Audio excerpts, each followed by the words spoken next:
नमस्ते विद्यार्थी मित्रों। कक्षा 6 हिंदी इकाई 3 समझदार नन्ही। अगले तास में वो हमने सुनी, कहानी पढ़ी, क्या कहना चाहते हैं ये भी हमने देखा। छोटी सी कहानी है, वार्ता है। आज उसका हम अभ्यास और स्वाध्याय जो हमारी पाठ्य पुस्तक पाना नंबर 17 पर दिया गया है उसे हम समझेंगे। अभ्यास में दिया गया है प्रश्न नंबर 1, निम्नलिखित वाक्य किसने किससे कहा और क्यों, बताइए। पहला वाक्य दिया गया है कि माँ, मैं अपनी उसकी गंदी आदत छुड़ाकर रहूँगी। यह जो वाक्य है, यह जो कथन है, वो नन्ही जो है वो नन्ही अपनी माँ से कहती है। यह वाक्य बिच्छू के बारे में बोला गया है, कहा गया है। क्यों कहा गया है, तो उसके लिए ये कहानी में हमें पता चलता है कि बिच्छू की डंक मारने की जो गंदी आदत है, वो गंदी आदत छुड़ाना चाहती थी। कौन छुड़ाना चाहती थी? तो नन्ही बिच्छू की यह गंदी आदत छुड़ाना चाहती थी। इसलिए यह वाक्य जो है वो नन्ही अपनी माँ से कहती है। उसमें दूसरा वाक्य दिया गया है, क्या करूँ, डंक मारना मेरा स्वभाव है। यह जो वाक्य है, यह जो कथन है, वो बिच्छू नन्ही से कहता है। क्यों कहता है? तो नन्ही का उपकार भूलकर उसने उसे डंक मार दिया था। नन्ही ने जो उपकार किया था, बचाया था, दलदल से निकाला था, वो उपकार भूलकर दूसरी बार भी नन्ही ने बचाया था। बिच्छू को पानी में से गिरने बचाया था। पानी में अगर वो मर जाता तो उससे बचा लिया। इसीलिए यह डंक मारना चाहता था दूसरी बार भी। इसलिए नन्ही का उपकार भूलकर उसने उसे डंक मार दिया था। तीसरा जो है, तुम यह गंदी आदत छोड़ दो, नहीं तो मुसीबत में कोई तुम्हारी मदद नहीं करेगा। यह जो तीसरा वाक्य है, कथन है, यह नन्ही है वो बिच्छू से कहती है। बिच्छू के बारे में बताया है नन्ही ने। क्यों बताया है? तो क्योंकि वह बिच्छू की बुरी आदत के बारे में उसे चेतावनी देना चाहती थी। वो उसे सचेत जागृत कर देना चाहती थी। इसलिए यह वाक्य कहा गया है। चौथा वाक्य है, भलाई करना मेरा स्वभाव है।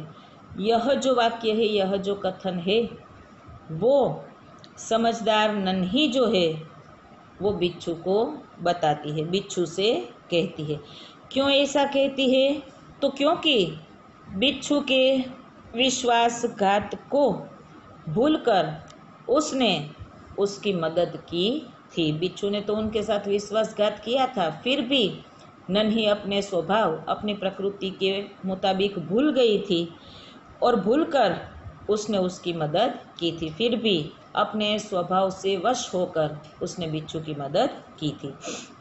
नंबर 5, मैं वचन देता हूँ कि अब मैं किसी निर्दोष जीव को डंक नहीं मारूंगा। यह वाक्य, यह कथन बिच्छू जो है वो नन्ही से कहता है। क्यों कहता है?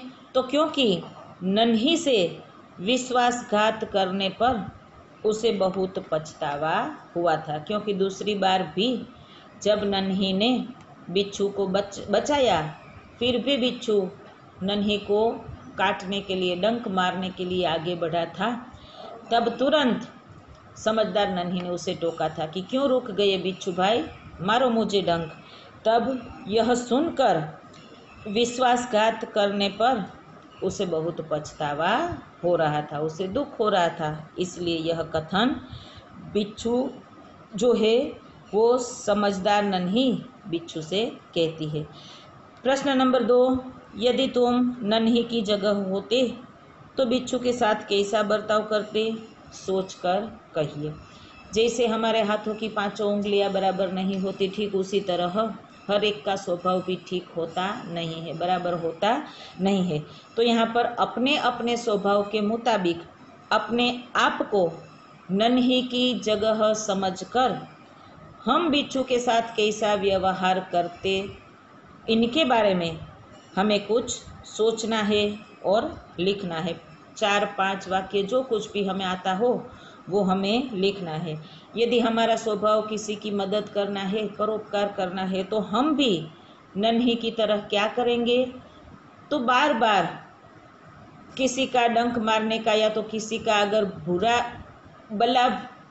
भला बुरा कहने का किसी का स्वभाव है तो हम उसे सुन लेते और हम अपनी प्रकृति अपने स्वभाव के मुताबिक यही करते जो नन्ही ने किया, मतलब बिच्छू की जान बचाई। हम भी किसी ज़रूरतमंद की जान की रक्षा करते। अब स्वाध्याय दिया गया है, निम्नलिखित प्रश्नों के उत्तर लिखिए। नन्ही कौन थी? प्रश्न नंबर 1 दिया गया है, तो नन्ही एक बतख थी। बिच्छू कहाँ फंस गया था? तो बिच्छू दलदल में फंस गया था। तीसरा प्रश्न दिया गया है, बिच्छू को क्यों पछतावा हुआ? तो बिच्छू को पछतावा हुआ क्योंकि 2 बार जीवन दान देने वाली बतख को डंक मारने चला था। दूसरी बार भी समझदार नन्ही ने बिच्छू की जान बचाई, फिर भी बिच्छू उसे डंक मारने के लिए आगे बढ़ा था। प्रश्न नंबर 4, नन्ही ने क्या निश्चय किया? तो नन्ही ने यह निश्चय किया कि वह मतलब नन्ही मुसीबत में या तो आपत्ति में पड़े को हमेशा बचाती रहेगी। नन्ही ने यह निश्चय किया था कि कोई भी जीव अगर मुसीबत में है तो जहाँ तक बन पड़े मैं उसकी मदद करूँगी, मैं उसे बचाऊँगी। प्रश्न नंबर 5, नन्ही ने बिच्छू को क्यों बचाया? तो बिच्छू दलदल में फंस गया था। उसने नन्ही से प्रार्थना की कि बहन मुझे बचा लो। नन्ही को बिच्छू पर दया आ गई, तरस आ गया, इसलिए नन्ही ने बिच्छू को बाहर निकालकर उसके जान की रक्षा की, मतलब बिच्छू को बचाया। प्रश्न नंबर 6, बिच्छू के स्वभाव के बारे में माँ ने नन्ही से क्या कहा? तो बिच्छू के स्वभाव के बारे में माँ ने नन्ही को बताया कि बिच्छू जो है वो अपनी गंदी आदत का गुलाम है, मतलब वो अपनी आदत से मजबूर हो गया है।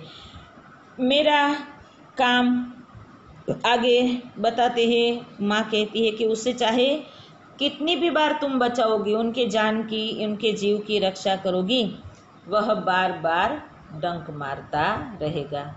नन्ही की माँ ने नन्ही को यह बात बताई। आगे 7वां प्रश्न है कि नन्ही ने अपने स्वभाव के बारे में क्या कहा? तो नन्ही ने अपने स्वभाव के बारे में बात की कि भलाई करना मेरा स्वभाव है, मेरी प्रकृति है। मैं तुमसे बदला लेने के लिए अपनी अच्छी जो आदत है वो भला क्यों छोड़ दूँ? प्रश्न मार्क। मेरा काम बचाना है, बचाना मतलब औरों की रक्षा करना है। मैं मुसीबत में, आपत्ति में पड़े को हमेशा बचाती रहूँगी, यह कहा। अब हमारी पाठ्य पुस्तक पाना नंबर 18, प्रश्न नंबर दिया गया है 2, घटनाओं को उनके सही क्रम में लिखिए। यहाँ पर अ, ब, क, ड, ई क्रम देकर जो 5 वाक्य दिए गए हैं, जो 5 कथन दिए गए हैं, वो तितर बितर हो गए हैं, मतलब इधर उधर हो गए हैं, अपनी जगह से थोड़ा अलग हो गए हैं। तो कहानी जो है समझदार नन्ही, उसे 2-3 बार अच्छी तरह से समझकर हमें क्या करना है, जो वाक्य 5 दिए गए हैं, कथन 5 दिए गए हैं, उसे सही क्रम में लाना है। जैसे मैं आपको एक बता दूं कि पहला जो है वो यहाँ पर दिया